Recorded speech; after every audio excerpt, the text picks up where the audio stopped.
Hello, my friends. Welcome back. I am very happy you are here today. Find a quiet place, take a slow breath, and let us begin a warm and gentle journey together. Today we are going to talk about tea, a small leaf, a simple drink, a cup of warm water with color, smell, and taste. But behind this simple cup, there is a very long story. A story of mountains and gardens, a story of emperors and monks, a story of ships, traders, families, and daily life. Maybe you drink tea in the morning. Maybe you drink it when you are cold. Maybe you drink it when you want to feel calm. Tea feels simple, but this small drink has traveled across the world for thousands of years. And today, we will follow its journey. Our story begins in China, long, long ago. So long ago that history and legend walked together. In one famous Chinese legend, an emperor named Shen Nong was sitting outside. He was boiling water. The wind was soft. The trees moved quietly.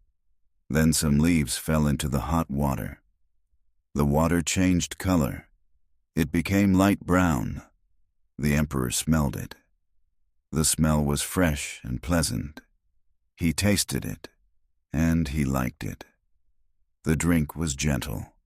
It made him feel awake. It made him feel good. And this, the legend says, was the beginning of tea. Of course, this is a legend. We cannot know every detail, but we do know something important. Tea began in China. People there learned to use leaves from the tea plant.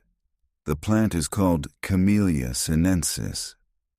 At first, tea was not just a daily drink. People also thought it was useful for health. They believed it helped the body and the mind. In the early days, tea was very different from the tea we know now. People did not always put loose leaves into a cup. Sometimes they cooked tea with other things. They made it strong. They made it with salt or spices. It could be more like soup than a sweet or soft drink. Slowly, tea became more popular. During the Tang Dynasty, tea became a very important part of Chinese life. People drank tea in homes. They drank tea in gardens. They drank tea with friends. Tea was not only a drink anymore. It became culture, it became art, it became a quiet way to enjoy life. There was a famous Chinese writer named Lu Yu. He lived in the Tang Dynasty. He loved tea deeply. He studied tea. He wrote about tea. He wrote a book called The Classic of Tea.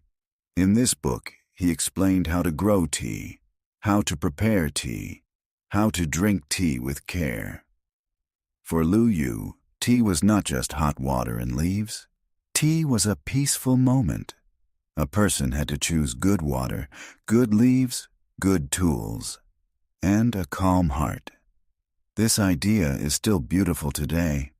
A cup of tea can ask us to slow down, to breathe, to notice the small things. Tea then traveled beyond China. It moved to nearby lands. Monks helped carry it. Traders helped carry it. Travelers helped carry it. One important place was Japan. Buddhist monks from Japan visited China. They studied religion, writing, and culture, and they also learned about tea. When tea came to Japan, it found a new home. At first, monks used tea to stay awake during long hours of prayer and study. The drink helped them keep their eyes open. It helped them stay calm and focused. Later, tea became part of Japanese culture in a very special way. In Japan, the tea ceremony grew slowly over time. It was not fast. It was not loud. It was quiet and careful. Every movement mattered. The bowl, the water, the tea powder, the way a person bowed, the way a guest received the cup. Everything had meaning. The Japanese tea ceremony taught people to respect the moment. It taught peace. It taught beauty in simple things. A small room, a quiet garden, a warm bowl in two hands. This is one reason tea became so powerful in human life. Tea was never only about thirst. It was also about feeling. But tea did not stay only in Asia. Little by little, the world became more connected. Merchants traveled by land and sea. Ships crossed dangerous waters. People looked for silk, spices, porcelain, and many other goods. And among these treasures, there was tea. For a long time, tea was rare in Europe. Many Europeans did not know it. They had never tasted it. Then, in the 1600s, tea began to arrive in Europe by ship. At first, it was expensive, very expensive. Only rich people could buy it. It was a luxury, a special drink for special rooms. Imagine a wealthy home in Europe. A small box of tea arrives from faraway China. The box is opened carefully. The leaves are dark and dry. People smell them with surprise. They do not know exactly how to prepare them. But they know one thing. This drink is fashionable. This drink is new. In those early years, tea was like a treasure. People sometimes locked it in special boxes. These boxes were called tea caddies. The lady of the house often kept the key. Tea was too expensive to leave open on a table. Every spoonful mattered. Then tea came to England. At first, England was not a tea country. Many people drank ale, beer, or coffee. Coffee houses were popular places where men talked about business, news, and politics. Tea was still new, but soon something changed. A Portuguese princess named Catherine of Braganza married King Charles II of England in 1662. Catherine liked tea. She brought her tea-drinking habit to the English royal court. People at court watched her. They copied her.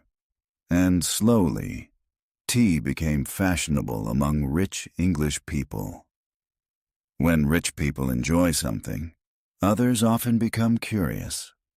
People wanted to try this strange and beautiful drink. Tea moved from the palace to wealthy homes, then to shops, then to more and more tables. It was still expensive, but its story in Britain had begun. In the 1700s, tea became more common in Britain. But there was a problem. The government put high taxes on tea. This made legal tea very expensive. When something is expensive, people sometimes find secret ways to get it. And so tea smuggling became common. Smugglers brought tea into Britain without paying tax. They moved at night. They used small boats. They hid tea in strange places. This sounds exciting in a story, but it also made trouble. Smuggling was dangerous. Some people mixed tea with other leaves to make more money. Not all tea was safe or good. Later, the tax on tea was lowered. Legal tea became cheaper. Smuggling became less useful. More ordinary people could buy tea. The drink moved from rich homes into everyday homes. It became part of British life. Tea also changed the shape of the day. People began to drink tea in the afternoon. There is a famous story about Anna, the Duchess of Bedford, in the 1800s. She became hungry between lunch and dinner. Dinner was often late. So she asked for tea, bread, butter, and small cakes in the afternoon. This small habit became popular. Other people liked it too. Afternoon tea became a social moment. Friends met. They talked softly. They drank tea from fine cups. They ate small foods. It was gentle. It was polite. It was also a way for people to be together. But tea was not only a polite drink in pretty rooms. It also became important for workers. In factories, offices, and homes, tea gave people a short rest. A tea break became a small island in a busy day. A worker could stop for a few minutes, hold a warm cup, drink slowly, and begin again. Now we must travel to another important place in the story of tea. India. For a long time, Britain bought most of its tea from China. But the British wanted more control over tea growing and tea trade. In the 1800s, tea growing became very important in India. Tea plants were found and grown in places like Assam and Darjeeling. These places had mountains, rain, and good land for tea. Large tea gardens were created. Many workers picked tea leaves by hand. Their work was hard, very hard. The tea that many people enjoyed came from long days of labor in hot and wet fields. This is an important part of the story. Tea can feel cozy in a cup, but behind the cup there were many human hands. People planted, picked, dried, packed, carried, loaded, sailed, sold, and served. The history of tea is also the history of work. From India, tea traveled in large amounts to Britain and other places. Black tea became very popular. People often added milk and sugar. This made the drink smooth, strong, and comforting. For many families, tea became a daily friend. Morning tea, afternoon tea, evening tea, tea when happy, tea when tired, tea when guests arrived. Tea also played a part in world events. In America, many colonists were angry about British taxes. One tax was on tea. In 1773, a group of colonists in Boston threw tea into the harbor as a protest. This event became known as the Boston Tea Party. It was one step on the road to the American Revolution. Can you imagine that? A small leaf in a cup became connected to politics, protest, and a new country. This shows us something surprising. Food and drink are never only food and drink. They carry money, power, culture, and identity. Tea also traveled to Russia. In earlier times, tea came to Russia by long land routes from China. Caravans crossed great distances. The journey was slow. The tea was expensive. But Russians came to love tea deeply. They used a special metal container called a samovar to heat water. Families gathered around it. They drank strong tea with sugar or jam. In Morocco and other parts of North Africa, green tea became important too. People prepared tea with mint and sugar. They poured it from high above the glass. The tea smelled fresh. It tasted sweet. Sharing tea became a sign of welcome, a way to say, "You are my guest. Please sit. Please rest." In Turkey, tea also became a daily drink. Turkish tea is often served in small, clear glasses. It is strong and warm. People drink it at home, at work, in shops, and with friends. The glass is small, but the meaning is large. Tea says, "Let us talk. Let us spend time together." In many countries, tea became different.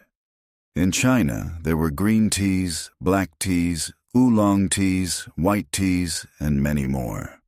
In Japan, there was matcha and green tea. In India, there was strong black tea and masala chai with spices and milk. In Britain, there was black tea with milk. In Morocco, mint tea. In Turkey, strong tea in small glasses. One plant, many traditions, one leaf, many stories. Then came another change, the tea bag. Before tea bags, people usually used loose tea leaves. They placed the leaves in a pot. They poured hot water over them. They waited. Then they poured the tea into cups. This was beautiful, but it took time. In the 20th century, tea bags became popular. They made tea faster and easier. A person could put one small bag in a cup, add hot water, wait a little, and drink. Some tea lovers prefer loose leaves. They say the taste is better. But tea bags help tea become even more common in busy modern life. Today, tea is everywhere. You can find it in supermarkets, homes, cafes, trains, offices, and hotels. Some people drink tea for energy. Some drink it for comfort. Some drink it for health. Some drink it because it reminds them of home. A cup of tea can mean many things. For one person, it means morning. For another, it means family. For another, it means a quiet night after a long day. For another, it means friendship. Someone says, "Would you like some tea?" And behind those words, there is kindness. That is the magic of tea. It is small, but it opens a door to conversation, a door to rest, a door to memory. Think again about the long journey. A leaf falls into hot water in an old Chinese legend. Monks carry tea across the sea to Japan. Writers study it. Traders pack it onto ships. Queens drink it in palaces. Workers drink it during breaks. Families drink it at kitchen tables. Friends share it in small glasses. And now, maybe, you drink it too. When you hold a cup of tea, you are holding a piece of history. Not a heavy history, not a difficult history, but a warm history, a human history. The history of people who wanted comfort, people who wanted focus, people who wanted taste, people who wanted to share a quiet moment. Tea teaches us something simple. Small things can travel far. Small things can change life. A little leaf can connect countries. A little cup can bring people together. A quiet drink can make a busy world feel softer. So the next time you make tea, try to notice it. Listen to the water. Watch the color change. Smell the warm leaves. Hold the cup with both hands. Take one slow sip, and remember the long road behind that simple taste.